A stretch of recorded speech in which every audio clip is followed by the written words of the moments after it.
तर माळशिरस तालुक्यातील मार्कडवाडी गावात बॅलेट पेपरवर चाचणी मतदान होणार आहे। 3 डिसेंबर रोजी बॅलेट पेपरवर चाचणी मतदान घेण्याचा ठराव आता मंजूर करण्यात आलाय। चाचणी मतदानासाठी शासकीय कर्मचारी मिळावेत, उत्तम जानकर गटानं तहसीलदारांना असं निवेदन दिलंय।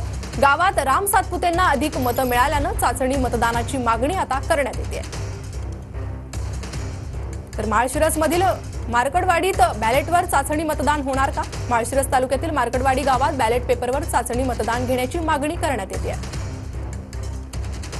निवडणुकीत घोटाळा झाल्याचा उत्तम जानकर गटाचा आरोप आहे।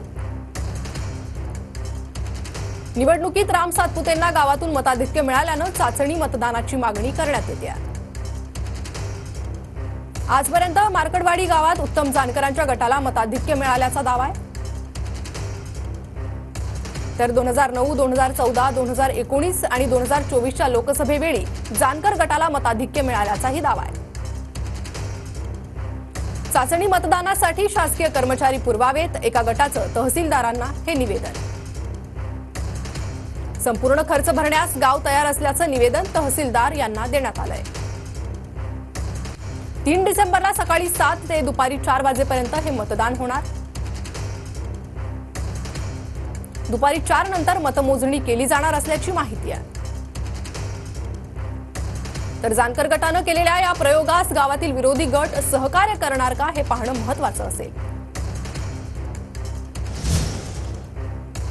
आमच्या गावात 100% परत मतदान घ्यायचं आम्ही सगळ्या गावकऱ्यांचं म्हणून ठरलेलं आहे।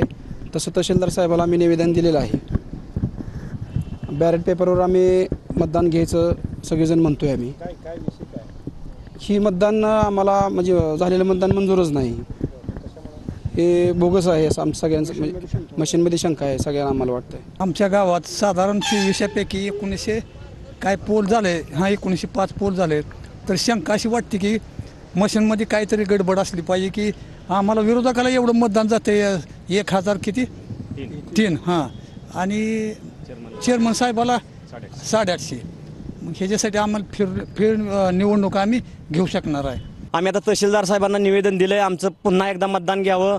मग ते भले तुमच्या मीडियाच्या माध्यमातून घ्यावं, कुठल्याही मीडिया ही लोकशाहीचा चौथा आधारस्तंभ आहे। ह्याने आम्हाला संपूर्ण सहकार्य करावं। येत्या 3-4 दिवसामध्ये आम्ही लोकवर्गणीतून जे काय खर्च येईल ते करून पुन्हा मीडियाच्या माध्यमातून त्यांनी आम्हाला संपूर्ण सहकार्य करावं। मीडियाच्या माध्यमातून आम्ही बॅलेट पेपरवर मतदान घेण्याच्या तयारीत